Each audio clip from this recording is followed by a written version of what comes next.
You want to be non-gender, non-binary. No, not non-gender. Well, what's the difference?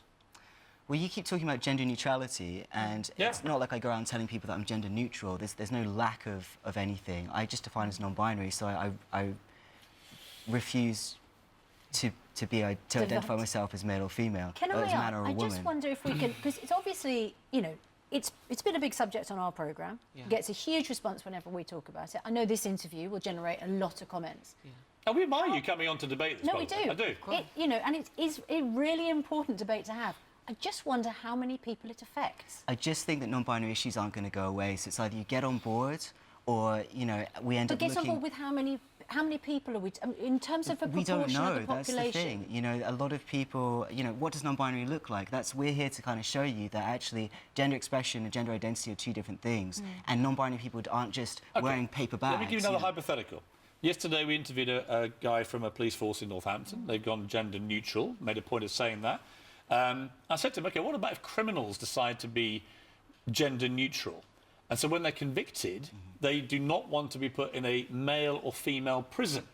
Do we now have to build prisons for non-binary criminals? It's a very interesting question. What's the answer? I don't know if I have the answer to that.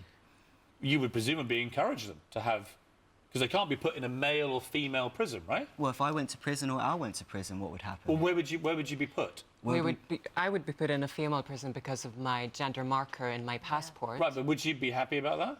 More than going to a male prison, for sure. Right. So, actually, you don't mind being gender fine if it's convenient. We exist in a very binary world, you know, so we have to... If it was up to us, obviously, But we you see, the wouldn't, worry I have about this, and it's more based on confusion, to be honest with you, and just trying to get my head round. Of course. I'm happy to be persuaded if it makes logical sense. Yeah. Sure. My problem with everyone just being free to identify themselves in any way they choose is, where does that end? Where are any boundaries for kids, for instance, at school? If you can basically come in and say, I'm not a boy or girl anymore, what else can you say you're not? You know, if I identify now as anything, is anything fine? I mean, can I be anything I want? Can I be an elephant?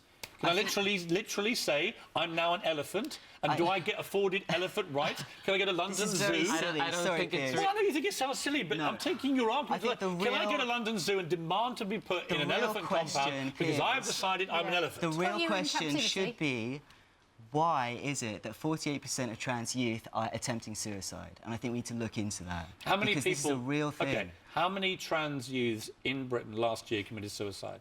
I can't tell you that.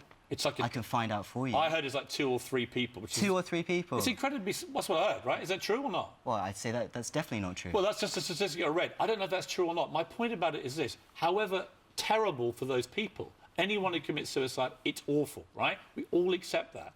But the idea that the entire gender of the planet has to be changed because a very tiny percentage of people have decided... No. Yeah, but it's not. This isn't just a modern phenomenon as well. It's important to look at other cultures, and indigenous cultures. Sorry, it's not about erasing gender. Nobody's saying that people cannot be men or women. Exactly. We're saying that people can also be non-binary, and gender needs to expand. What about the names Fox and Owl? Well, OK, so for me, Fox was my drag king name. So before I transitioned, I would dress up and perform. Okay. And that was a way to kind of realise... It was about experimenting with myself. Oh, it's a translation of my Icelandic name, which is Ugla, and it means owl. Well, do you know what? I admire you for coming in. I think it is really important that these discussions It's an ongoing conversation, I think. It absolutely is. I know it's a real thing. It's a real thing. It's a real thing. It's happening now all over Britain. Yeah. Schools are very, very fast moving with a lot of kids now wanting to be non-binary. Please, I am concerned about it. Please stop fear-mongering. I think it doesn't help. Yeah, but my problem is that actually it's a massive new fad, and we're going to end up with half the kids... You'll soon realise it's not a fad, Piers. Well, no, I think for a lot of people it is, though. You're not telling me that 8 kids in 1 year at one girls' school in this country suddenly woke up and said, we feel non-binary. They've heard you guys talking about being non-binary. They think it's cool. It's not about being cool, it's about an inner sense of self and an identity that you identify with. 8 girls in 1 year at a girls' school, 8 non-binary people in 1 month, all suddenly decided we want to be non-binary? Well, whatever it is... Why can't they? What does it change? I think it's what does it great change? that we've had the discussion about it this morning. How does it affect your life and what they do? Do you abide by the laws of the land? Seriously? What does that mean? I try to. Do you abide by... Do you recognise there are laws and boundaries in society? Where are you going with this, Piers? Yeah, You know where I'm going with this? Go on. Isn't gender a societal thing that we should just respect and acknowledge that that's the way it is? Isn't everything subject to change? And what Maybe, you might be right. And that's exactly what we're trying to say. You need to respect people's gender and their identity and We're their going to right have to hugely identify. change this programme unless I bring this to an end. But Fox and Al, thank you very much indeed. Fox and Al, great to see you. It is good to see It's you. a I really appreciate it. fascinating Read the debate. book. It's for 3-years and plus, so it should be good for you, Piers.